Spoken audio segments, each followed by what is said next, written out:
Malini Matori akan membuat video reaction mengenai bongkar jalan darah Westerling di kota Medan pada tahun 1945. Kekejaman Westerling bukan hanya membanjiri Sulawesi Selatan atau Bandung, Jawa Barat dengan darah rakyat Indonesia.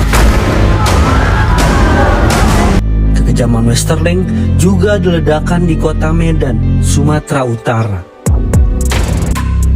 Dalam satu riwayat, Westerling pernah memancung kepala seorang pejuang dan menaruhnya di depan gerbang Masjid Sultan Delhi.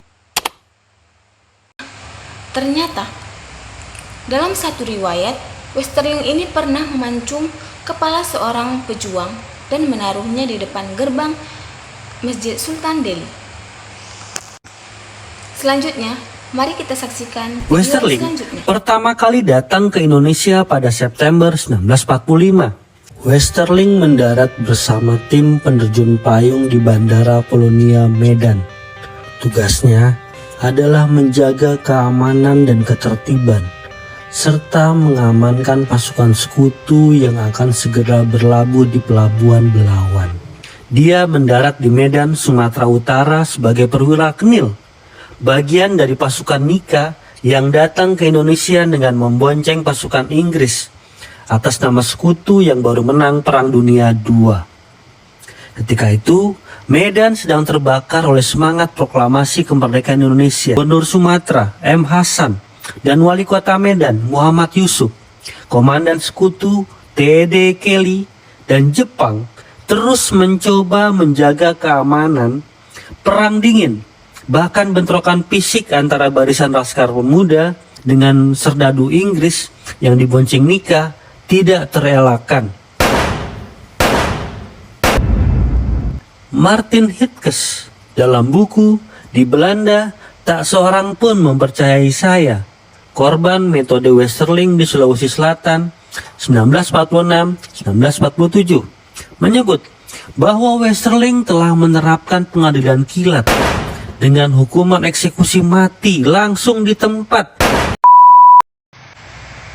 Nah, jadi perlu kita ketahui bahwasanya dalam buku Di Belanda Tak Seorang Pun Mempercayai Saya, korban metode Westerling di Sulawesi pada tahun 1946 sampai 1947, yang mana ia menyebutkan bahwasanya Westerling menerapkan pengadilan kilat dengan hukuman eksekusi mati langsung di tempat Kepada setiap pendukung Republik yang dilabelinya sebagai pengacau keamanan.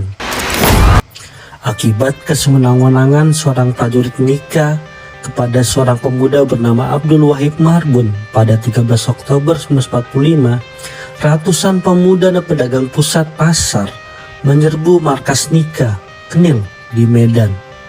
Tiba-tiba dari sebuah mobil jeep yang melaju kencang menyalak dua tembakan pistol ke tengah kerumunan dengan membabi buta. Nah, pada 13 Oktober 1945, ratusan pemuda dan pedagang pusat pasar menyerbu markas Nika yang berada di kota Medan. Nah, jadi tiba-tiba dari sebuah mobil jeep yang melaju kencang menyala dua tembakan pistol ke tengah kerumunan dengan membabi buta. Jadi seseorang di Indonesia tewas akibat tembakan itu. Salah satunya seorang itu melepaskan. Itu ialah Westerling sendiri. Jadi di sini tidak diketahui siapa seseorang yang ditembak tewas yang dilakukan oleh Westerling. Orang Indonesia tewas akibat tembakan itu. Salah seorang yang melepaskan tembakan dari mobil jeep tersebut adalah Westerling. Kelak, metode ini dikenal sebagai metode Westerling. Meskipun memperjuangkan hal yang sama, bentrokan-bentrokan antar Laskar Pemuda di kota Medan pada akhir Oktober sampai November 1945 sering terjadi.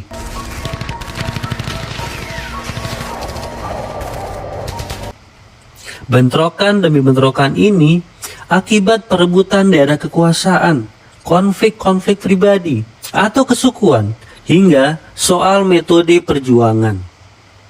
Westerling turut memperkeruh konflik ini. Anthony Reid dalam buku Sumatera Revolusi dan Elit Tradisional menceritakan salah satu yang dilakukan oleh Westerling adalah mengirim surat penghinaan yang telah diterjemahkan ke bahasa Indonesia kepada sejumlah laskar pemuda. Karena menganggap surat itu dikirimkan oleh seteru mereka, terjadilah bentrokan antar laskar pemuda di Medan, bahkan hingga pertumpahan darah. Anthony Reid dalam buku Sumatera Revolusi dan Elit Tradisional menceritakan salah satu yang dilakukan oleh Westerling, yaitu mengirim surat penghinaan yang telah diterjemahkan ke dalam bahasa Indonesia kepada sejumlah laskar pemuda, yaitu menganggap surat itu dikirimkan oleh seteru mereka yang terjadi pemberontakan antara laskar pemuda di Medan dan bahkan hingga pertumpahan darah. Menurut saya, Westerling sudah bagus, tetapi mempunyai kelemahan di bagian backsound atau audionya yang kurang bagus.